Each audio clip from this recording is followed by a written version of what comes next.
Paz do Senhor, pessoal, tudo bem com vocês? Faz uns dias já que nós estamos aí com algumas dificuldades para postar as nossas aulas, mas deu certo e nós vamos hoje estar comentando a nossa lição de número 7 da lição da Escola Bíblica Dominical, lição juvenis, tá bom?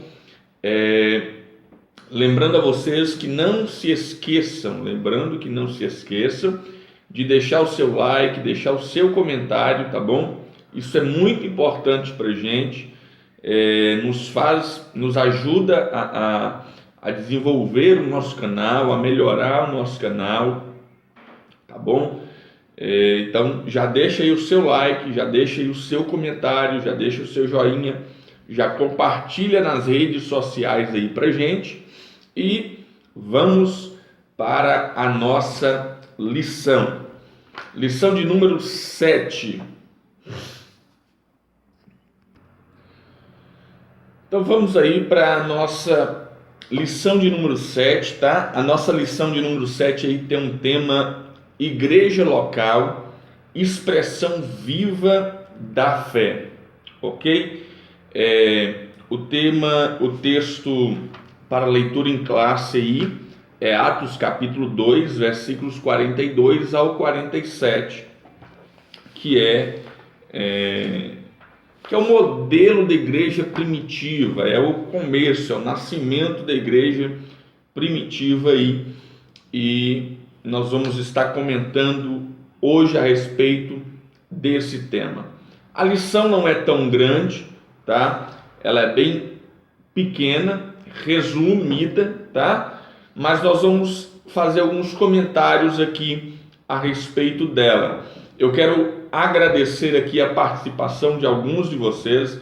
Eu não vou conseguir falar o nome de todo mundo, tá bom?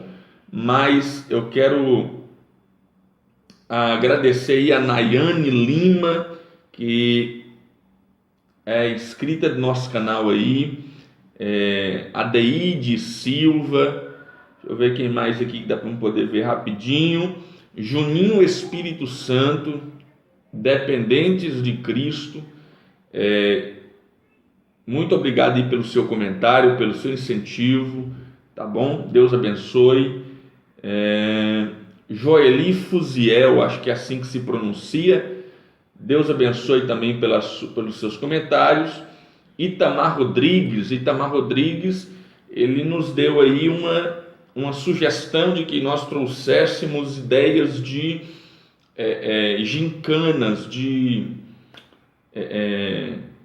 dinâmica nas lições, e a gente está tentando atender esse pedido.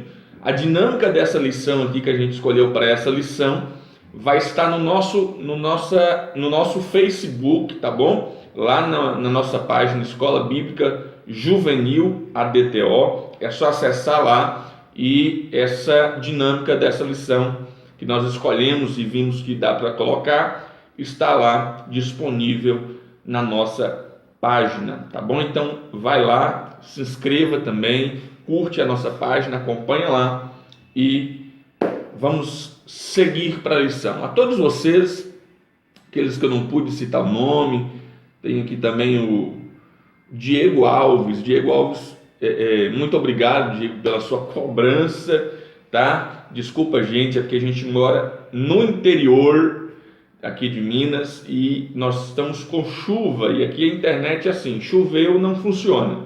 Nós estamos com essa dificuldade aqui, mas graças a Deus nós conseguimos postar essa aula aí, e é um prazer poder estar ajudando vocês, tá bom? Deus abençoe a todos. Vamos à lição?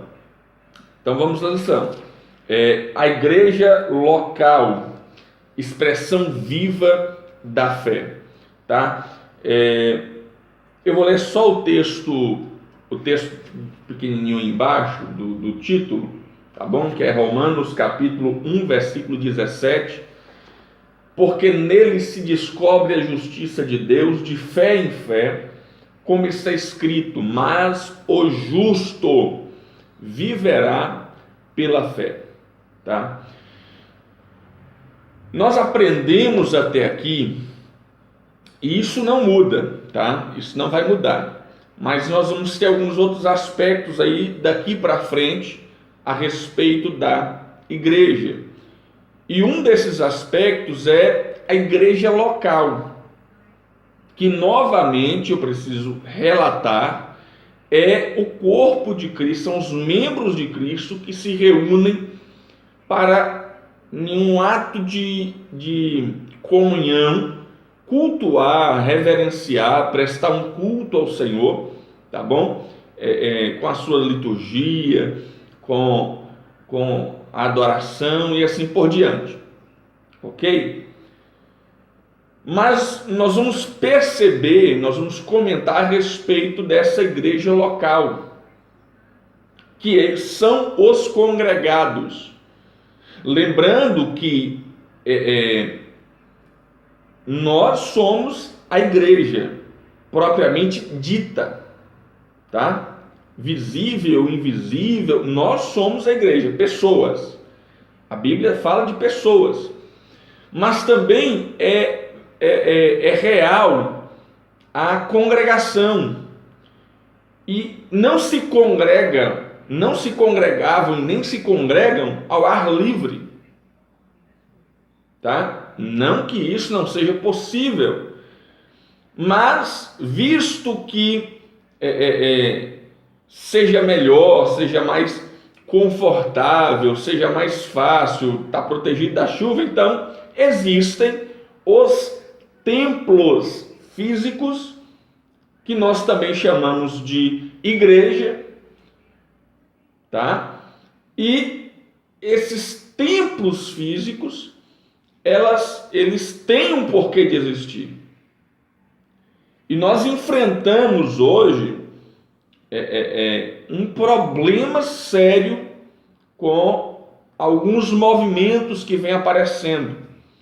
E um movimento que vem aparecendo aí é um movimento ideológico que diz que o sistema das igrejas implantadas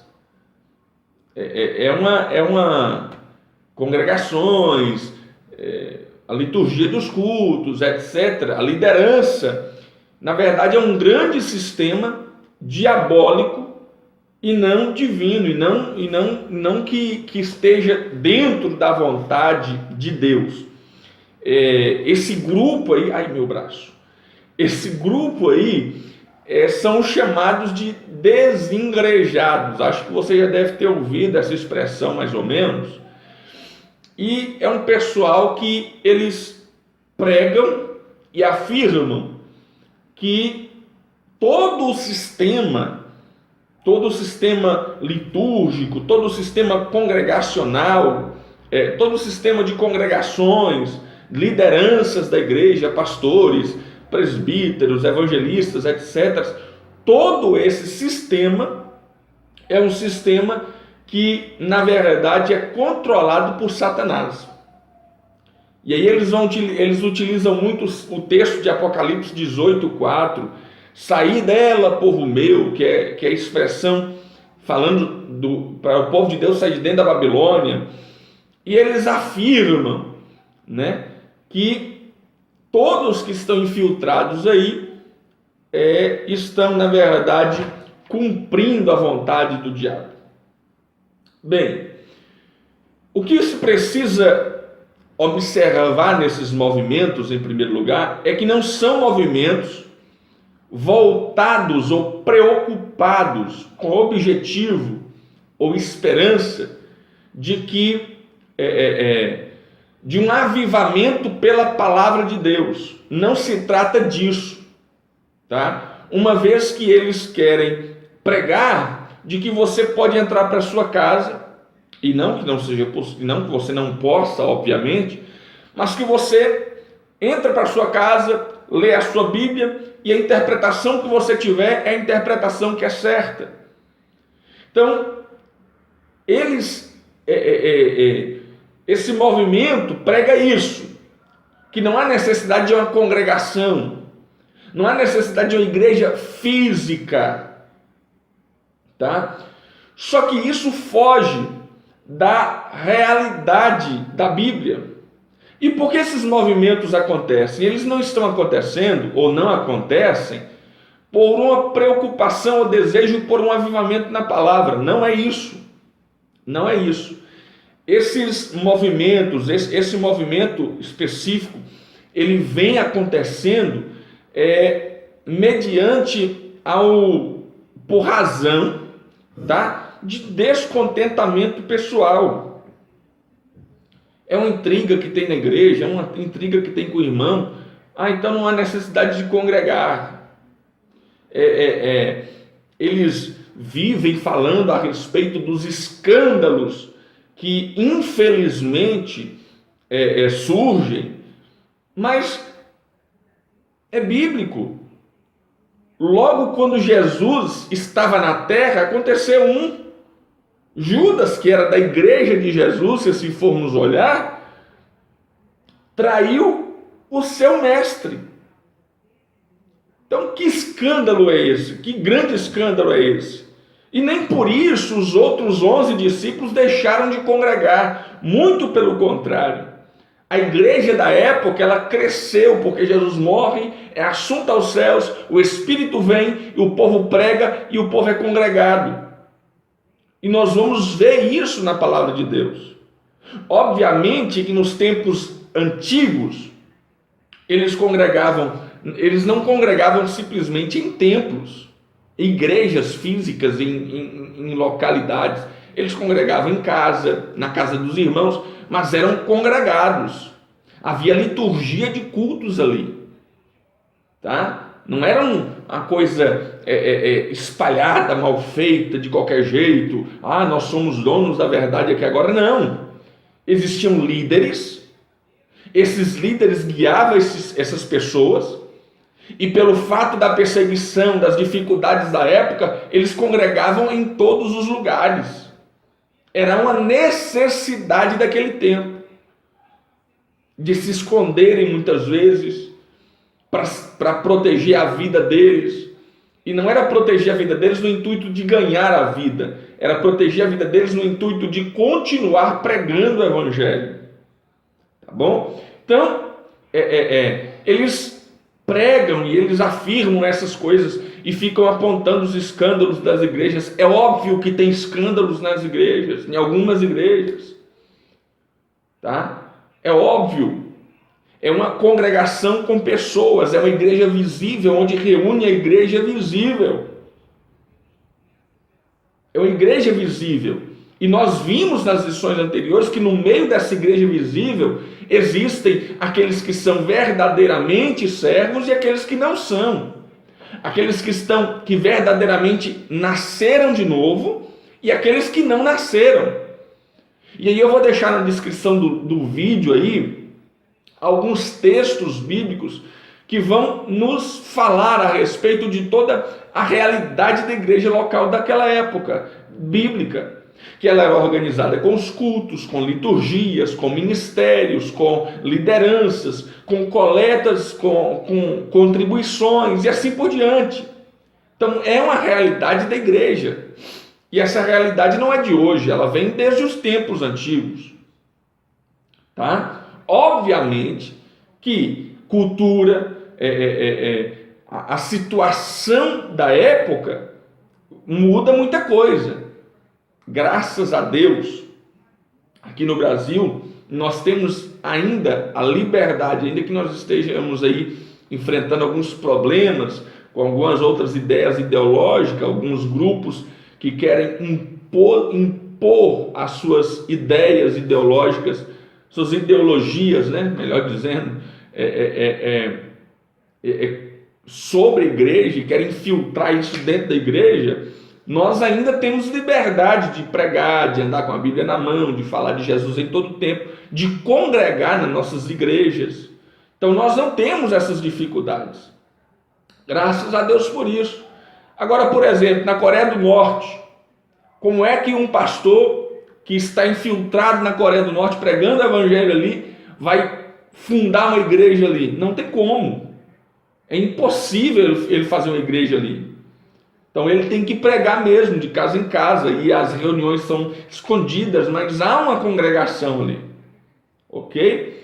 Então eu vou deixar na descrição alguns textos que vão nos dizer que realmente eles tinham essa realidade de igreja local.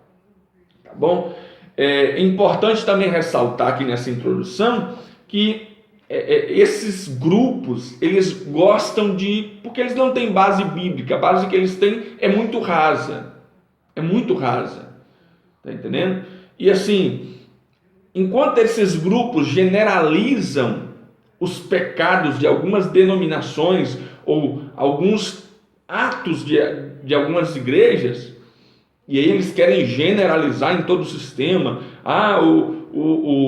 o fulano que se diz pastor roubou da igreja, então todo pastor é ladrão. A igreja fulana de tal aconteceu isso, então todas as igrejas é assim. Não é assim. É verdade que infelizmente nós temos pessoas gananciosas na frente das igrejas, muitas vezes, de algumas igrejas. É verdade que nós temos igrejas que fogem do padrão bíblico, é verdade, mas isso não se generaliza. Tá? Nós temos igrejas sérias, pessoas comprometidas com a palavra, com a verdade do evangelho, pessoas que estão preocupadas em pregar boas novas. Isso é uma verdade nossa. E mesmo no meio, muitas vezes, dessas igrejas que tem esse posicionamento infeliz que traz escândalo ao evangelho, Deus, ainda por misericórdia, sempre preserva alguém para poder estar lutando ali em prol e para restaurar a sua igreja local ali. Então, enquanto eles vivem olhando esses defeitos e procurando 1001 motivo para denigrir a imagem da igreja local, os crentes salvos em Jesus, eles olham para essas igrejas, para essas denominações, para esses grupos de irmãos que se reúnem com propósitos de adorar, de cultuar, de celebrar o Senhor. Eles olham para essas congregações e eles conseguem ver e buscar nelas os benefícios que se tem em viver em comunidade nessas instituições sérias e comprometidas com a palavra de Deus. Enquanto uns olham para poder denigrir e achar defeito, a igreja, os verdadeiros crentes em Jesus, olham e buscam os benefícios que nos é dado quando estamos reunidos, congregados juntos, em comunhão uns com os outros. Tá bom? E são esses benefícios que a lição vem nos apresentar. Tá? Então, quando você vai lendo a lição aí, você vai perceber que, na verdade, esses 3 tópicos aí, que é um resumo, elas são, na verdade, benefícios de quem congrega, dos congregados, de congregação, tá bom? O tópico de número 1 da lição aí vai trazer o seguinte subtítulo: um lugar de perseverança. Então, olha o que a igreja local é. Para que serve a igreja local? Igreja local são os membros do corpo de Cristo que se reúnem em um determinado lugar. Ok? É um lugar de perseverança. O que é perseverança? Perseverança é a qualidade daquele que persevera, daquele que é constante em suas ações, que se mantém constante em suas ações, independente das dificuldades e dos problemas que vão surgir. Ok? Então isso é perseverança, é a qualidade de quem persevera.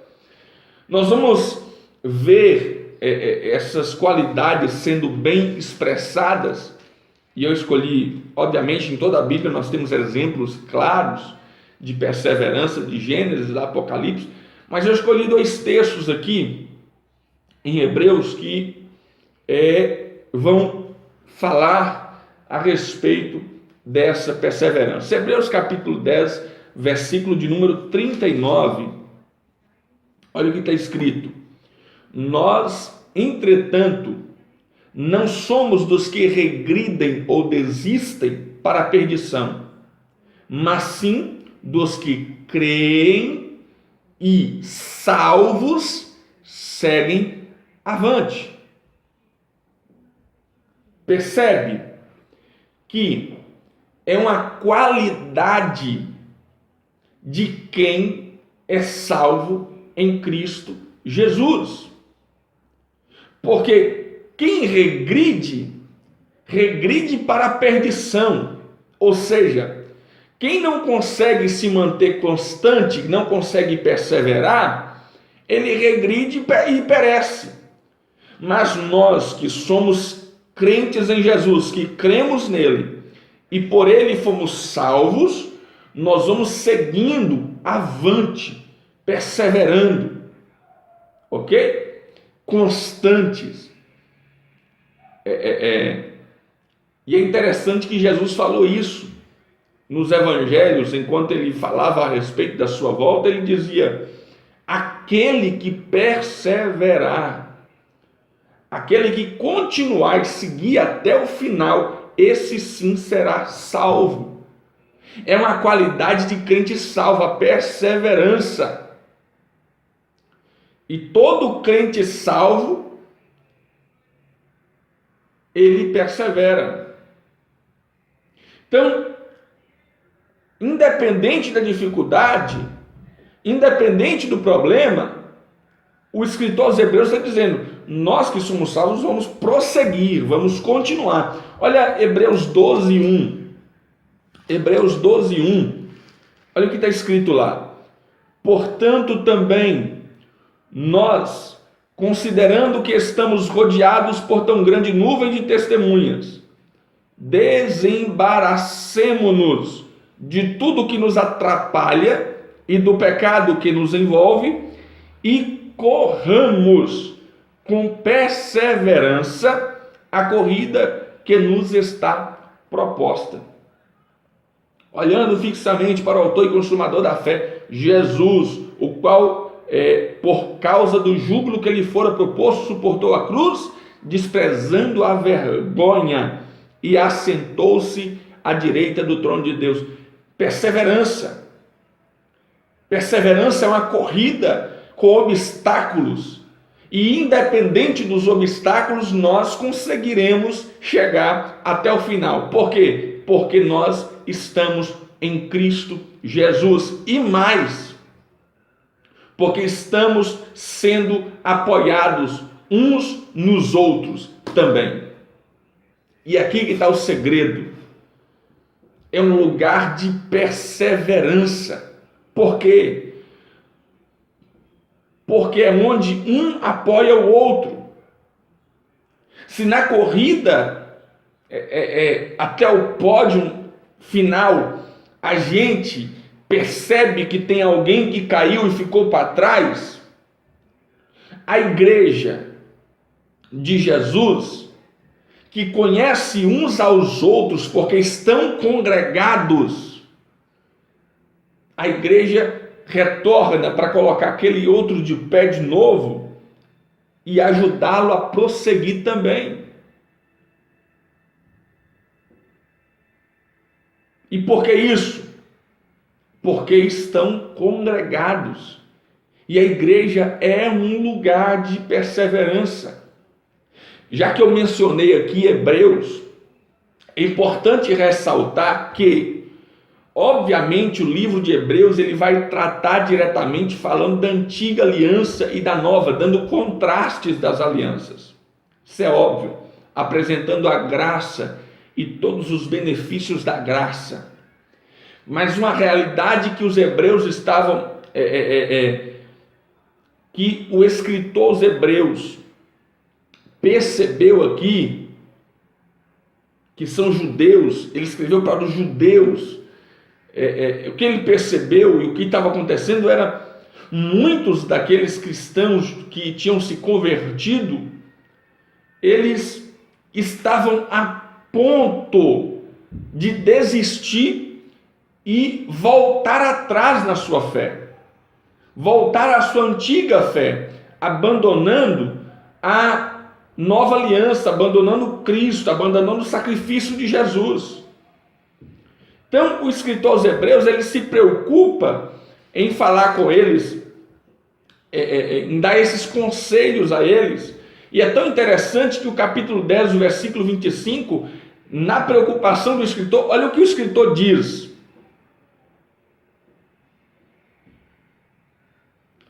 Olha o que o escritor diz no versículo 25 do capítulo 10 de Hebreus. Não abandonem a tradição de se reunir como igreja, segundo o procedimento de alguns. Ou seja, alguns estavam abandonando a congregação, estavam abandonando a igreja, saindo do convívio da igreja, da proteção que a igreja oferece.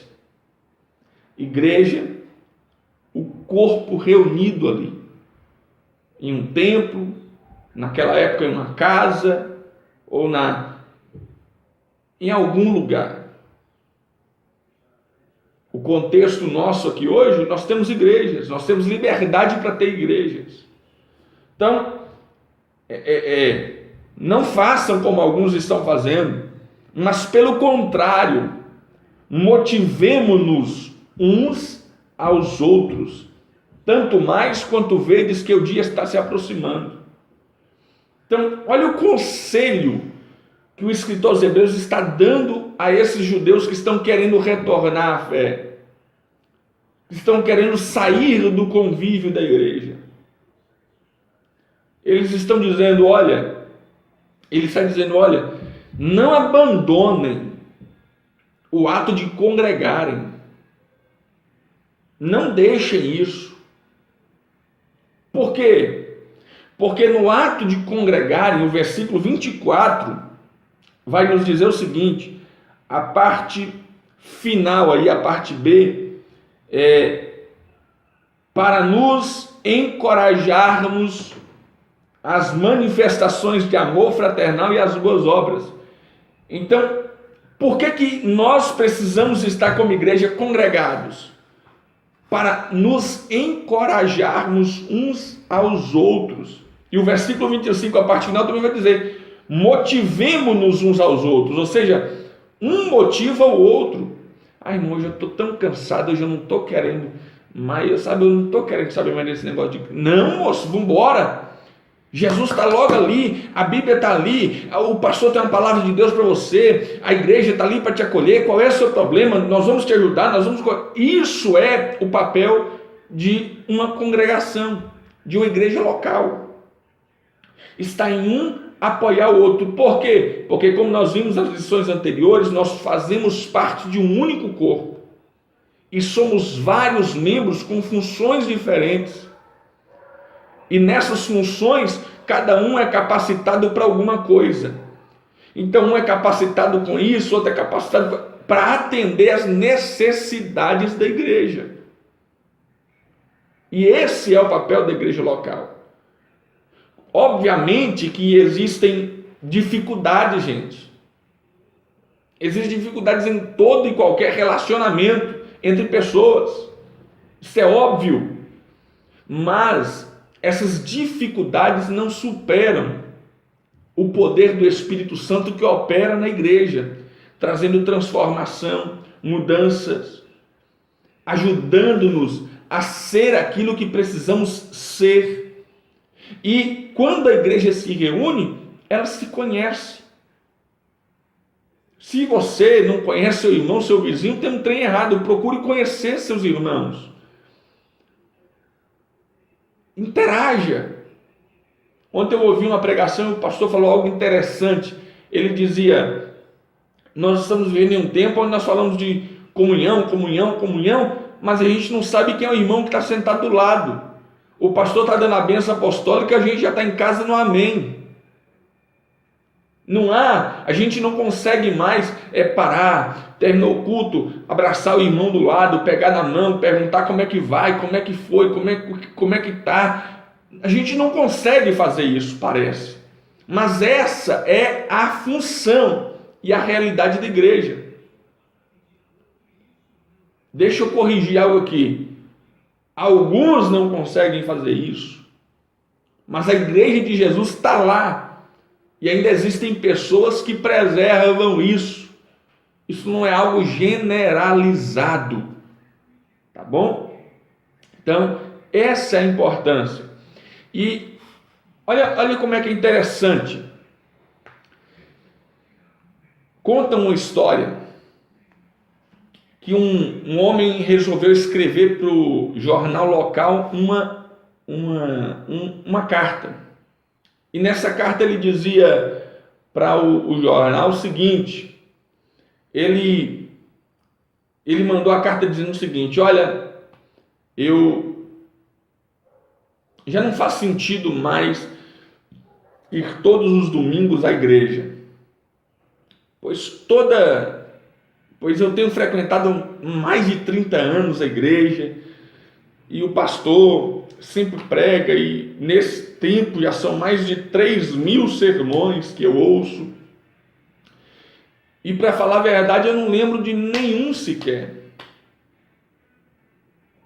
Eu não consigo lembrar de nenhum sermão, sabe? E aí eu cheguei na conclusão de que eu estou perdendo meu tempo indo na igreja e o pastor está perdendo tempo pregando.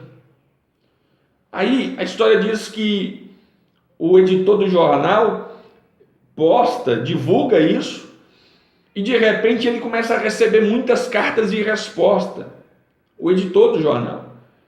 E aí se torna uma discussão muito forte naquela cidade. Até que ele recebe uma carta. E nessa carta alguém dizia o seguinte: eu preciso confessar a vocês, eu estou cansado. Há 30 anos que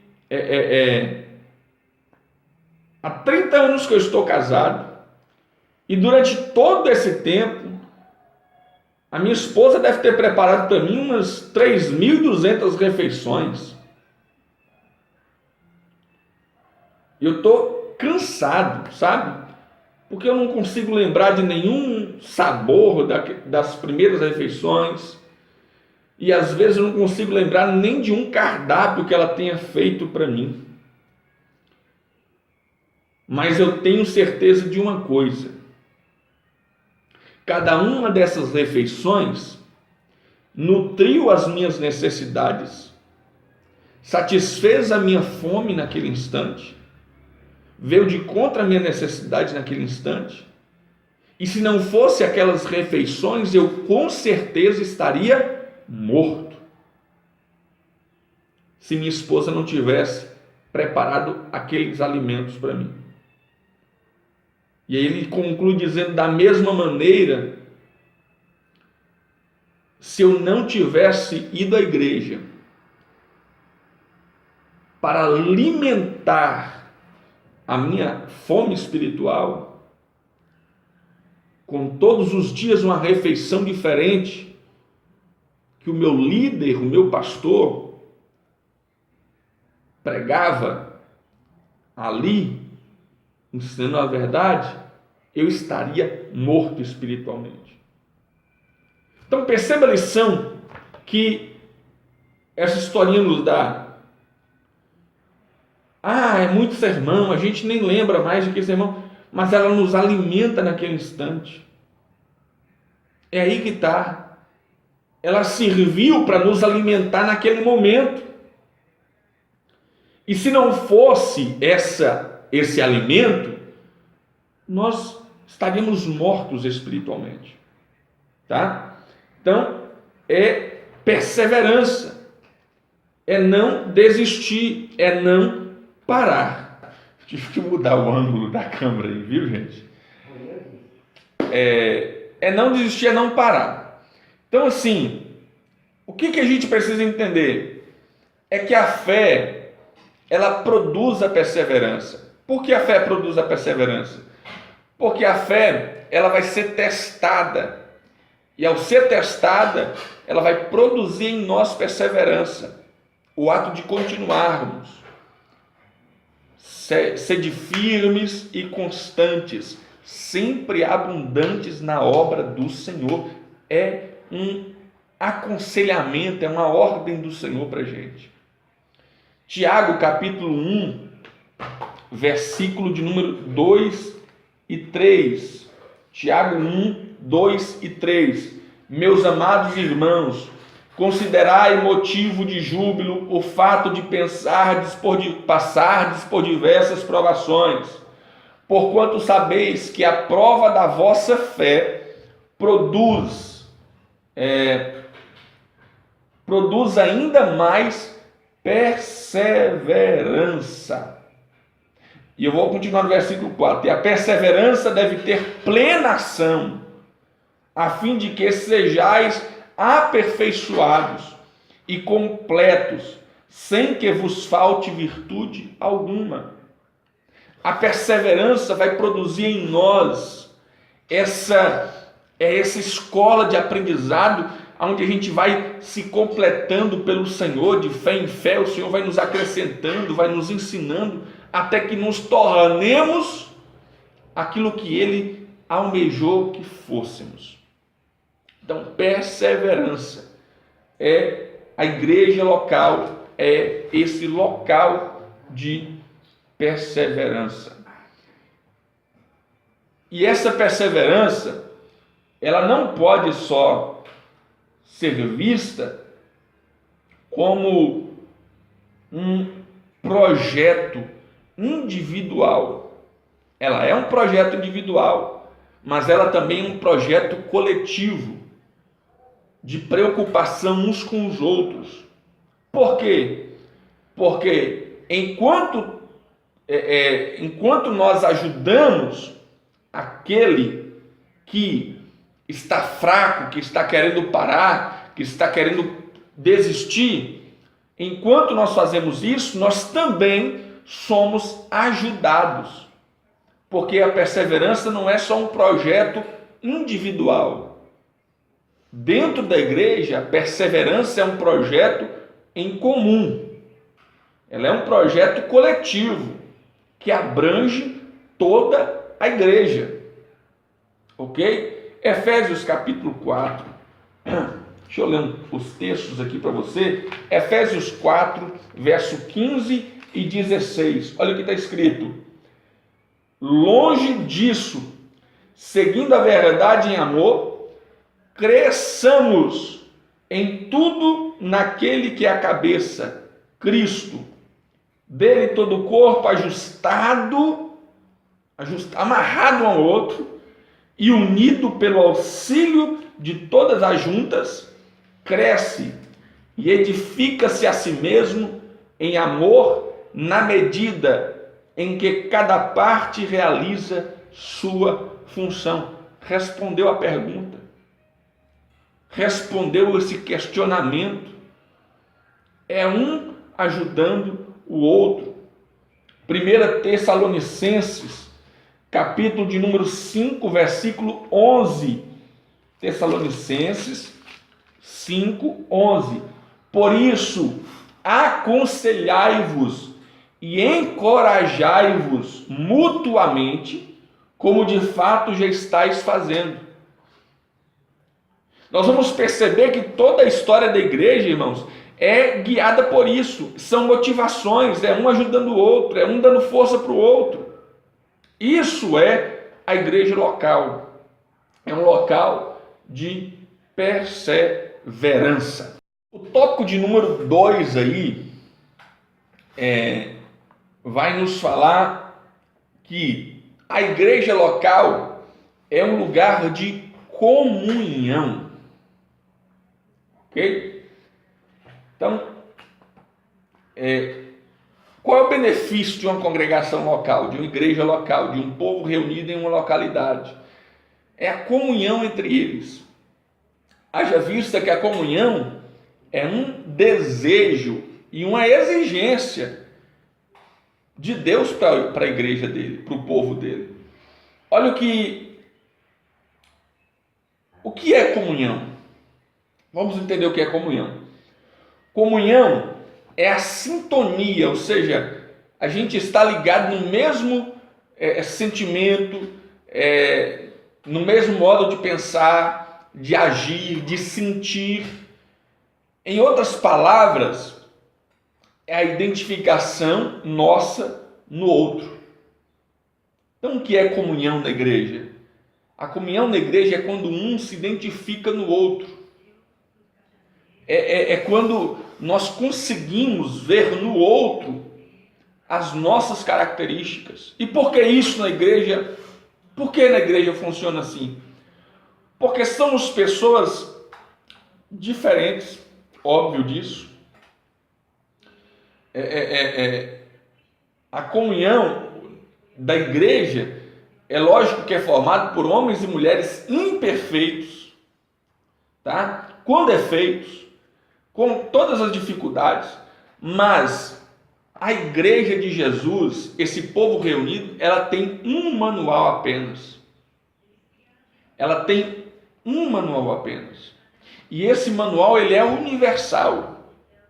Esse manual, ele é o mesmo aqui e é o mesmo lá no Japão. Então é por isso que a igreja de Jesus e a igreja local, ela vive em comunhão uns com os outros. Ela tem tudo em comum. Essa comunhão, ela faz da igreja um organismo espiritual perfeito, com homens e mulheres imperfeitos, mas a igreja se torna um organismo espiritual perfeito. Por quê? Porque apesar de suas procedências étnicas, apesar de sua diversidade cultural, apesar das suas diferenças, elas se sentem, essas pessoas, essa igreja se sente e agem como irmãos uns dos outros. Então, são pessoas diferentes, com diferentes pensamentos, com diferentes origens, culturas, mas que quando se reúnem na igreja, reunidos como igreja, elas agem e se sentem como irmãos umas das outras. Tá? Haja vista também que nós somente seremos reconhecidos como filhos de Deus se cuidarmos uns dos outros e mutuamente nos socorrer. Aí nós vamos ser reconhecidos como os filhos de Deus. Atos capítulo 2, versículo 42, olha o que o texto de Atos 2, 42 vai nos falar. Eles perseveravam no ensino dos apóstolos e na comunhão, no partir do pão e nas orações. Perceba, olha as características dessa igreja. Eram diferentes, alguns de culturas diferentes, pensamentos diferentes, formados em escolas diferentes, mas quando reunidos, quando congregados juntos, eles perseveravam juntos no ensino dos apóstolos, na palavra de Deus e na comunhão. E aí essa comunhão, ela não se estendia simplesmente até os mesmos sentimentos, mas essa comunhão se estende ao nosso terceiro tópico que nós vamos falar daqui a pouco, ao serviço de um aos outros, à preocupação de uns com os outros. Primeira carta aos Coríntios, capítulo 12, verso 12. Primeira carta aos Coríntios, 12, 12. Porquanto, assim como o corpo é uma só unidade, e possui muitos membros, e todos os membros do corpo, ainda que muitos, constituem um só organismo, assim também ocorre em relação a Cristo. Então são muitas pessoas, mas reunidas em comunhão, em sintonia de sentimentos, de pensamentos, etc. Olha o que diz no capítulo 1 aí da carta aos Coríntios, capítulo 1, versículo 10. Suplico-vos, queridos irmãos, pelo nome do nosso Senhor Jesus Cristo, que concordeis uns com os outros no que falam. Esse concordeis aqui não é dizer assim, não. É que os dois têm concordância na mesma coisa. Tá? Não é que um vai dizer uma coisa errada e eu vou concordar, não.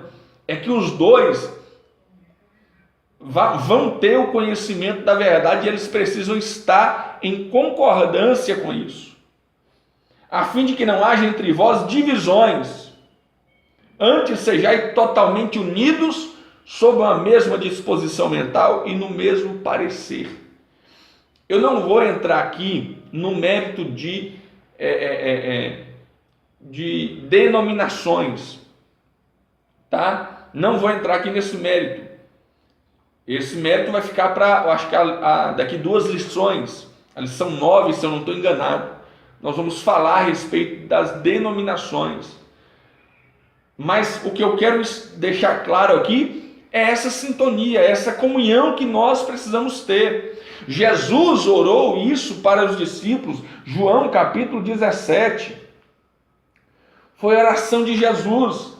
Jesus suplicou ao Pai que nós, a igreja, os seus discípulos, ficassem unidos, fossem um. Agora não ficarei muito mais no mundo, mas estes ainda estão no mundo, e eu vou para ti.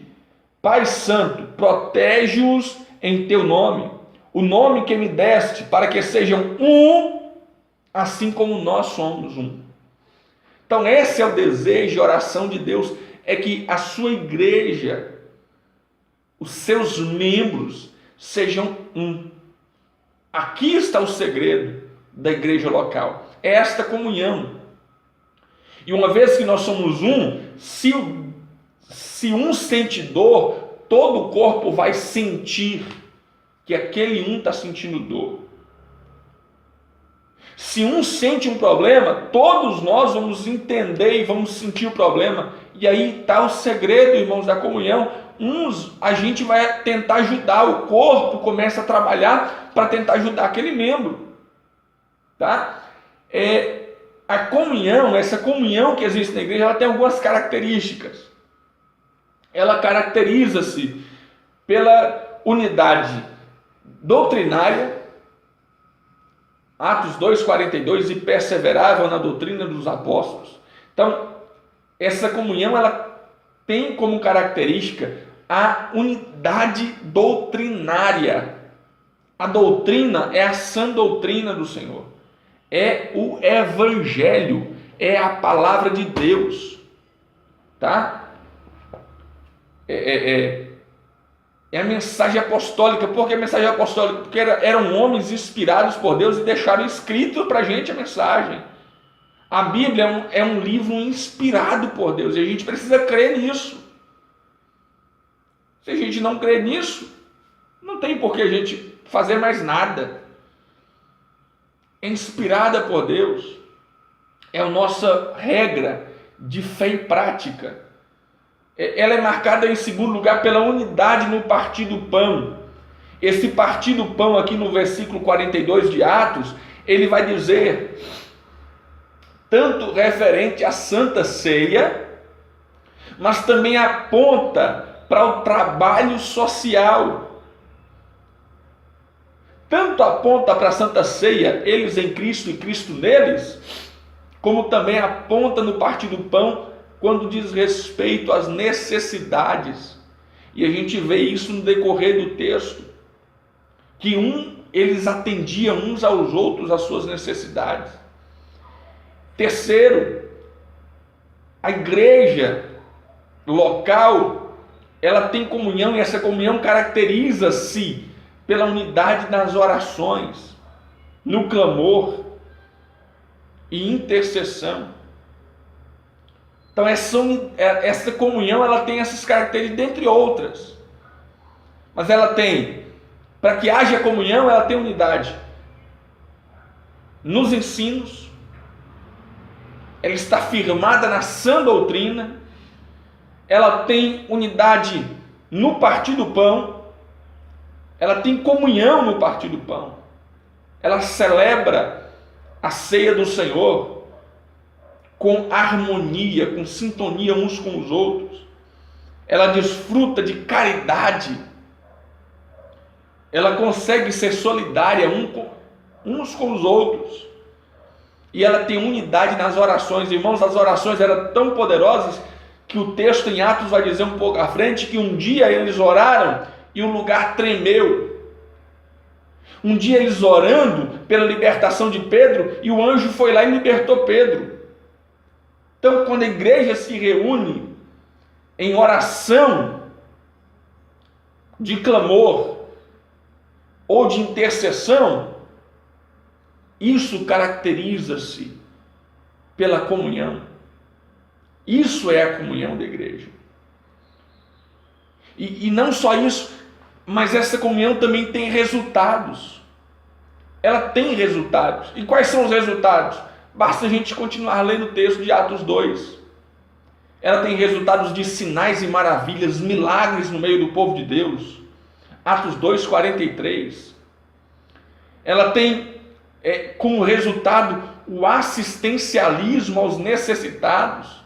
Atos 2:44 e 45. E esse assistencialismo, ele não é só dentro da igreja, mas ele também se expande para fora da igreja. Por quê? Porque o ato de evangelizar é o ato de demonstrar o reino de Deus. Terceiro, ele tem como resultado, essa comunhão tem como resultado o crescimento da igreja. Atos 2:47. Então, quando a igreja vive em comunhão, quando há comunhão nessa igreja local, e que é uma necessidade que haja, existe sinais e maravilhas, existe ajuda aos necessitados, existe crescimento. Esse crescimento é marcado porque nós estamos rodeados de uma tão grande nuvem de testemunhas. E quando a igreja tem unidade, vive em unidade, o mundo consegue ver em nós a mensagem do reino sem a gente precisar falar nada. Então, um lugar de comunhão, fala-nos disso. O tópico de número 3 aí, que tem como título um lugar de serviço. Um lugar de serviço. O que essa igreja local é? Ela é um lugar de serviço.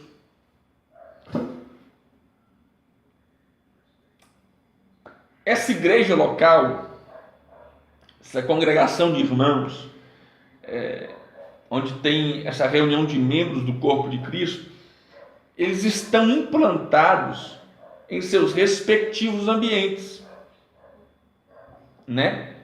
E não é por acaso, é por um motivo. Para quê?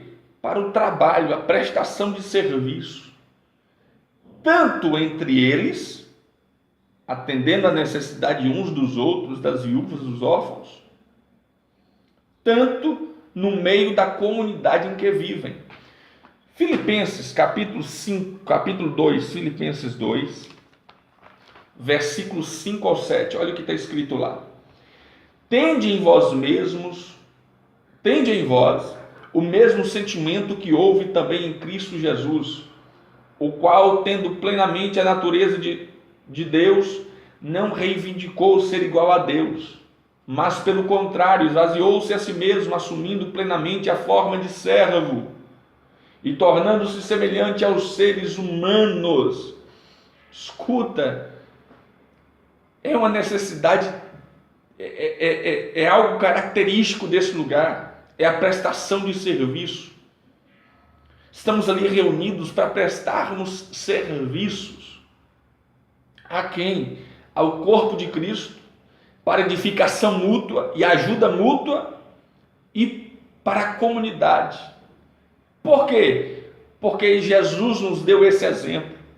Jesus não serviu somente aos seus discípulos ou àqueles que o seguiram. Não. Jesus também serviu a todos aqueles outros que às vezes não seguiram ele. A todos aqueles que tinham um encontro com Jesus direto ou indireto e que tinham uma necessidade, Jesus entrou e fez uma mudança na vida daquela pessoa, independente se ela foi seguir Jesus ou não.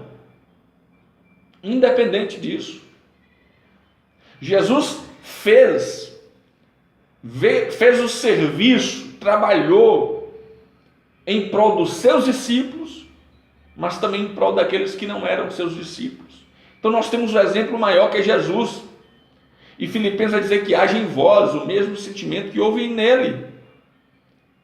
A igreja, gente, é responsável em servir o mundo. Nós somos os dispenseiros da graça de Deus. Nós somos responsáveis de servir ao mundo as boas novas do Evangelho. Essa missão de servir na pregação, ela toma uma dimensão muito maior. Por quê? Porque ela toma uma dimensão também de assistencialismo. Por quê? Porque a igreja é responsável em contribuir na construção de uma sociedade.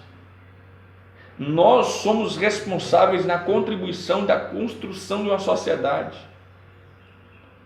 Nós precisamos influenciar com o Evangelho, que traz a mensagem de paz, que traz a mensagem de amor ao próximo, que traz a mensagem de contrária, que é contra a discriminação, que traz a mensagem contrária, que é contra as injustiças. Nós, a igreja, somos responsáveis em contribuir com a comunidade, com a sociedade que vivemos. Então essa missão, essa missão ela toma uma dimensão muito maior do que simplesmente falar, mas ela toma a dimensão de servir de verdade.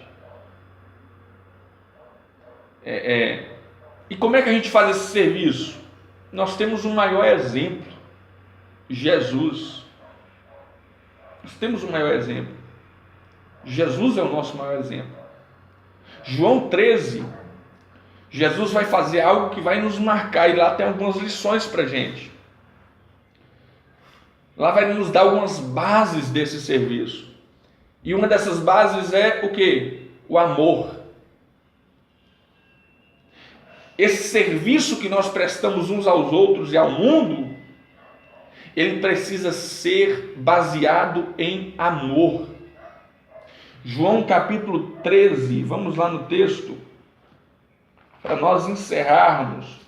João 13, verso 1. Assim, pouco antes da festa da Páscoa, sabendo Jesus que havia chegado o tempo de Deus, em que partiria desse mundo, iria para o Pai, ou seja, ele iria ser morto, tendo amado os seus que estavam no mundo, amou-os até o fim. Então, o serviço da igreja, ela tem como base o amor. Mesmo sabendo que iria morrer, Jesus continuou amando e serviu com base nesse amor. Segunda base do serviço está na humildade. Versículo 4 e 5, olha o que está escrito: levantou-se da mesa, tirou a capa e colocou uma toalha em volta da cintura. Em seguida derramou água na bacia e começou a lavar os pés dos discípulos e a enxugá-los com a toalha que estava em sua cintura. O que eu vejo aqui é a posição de um servo, mas quem está fazendo isso é o mestre. Percebe? É um serviço do servo fazer, mas quem está executando é o mestre. É a humildade. a simplicidade. O serviço que essa igreja local presta precisa ter como base amor e humildade. Sabe? A gente vive um tempo onde as pessoas estão muito cheias de nome em toque. Cheias de, não posso ir ali, não posso fazer isso, não gosto disso, não gosto daquilo. Nós precisamos, como igreja, termos como base para o serviço prestado no reino, humildade. Humildade.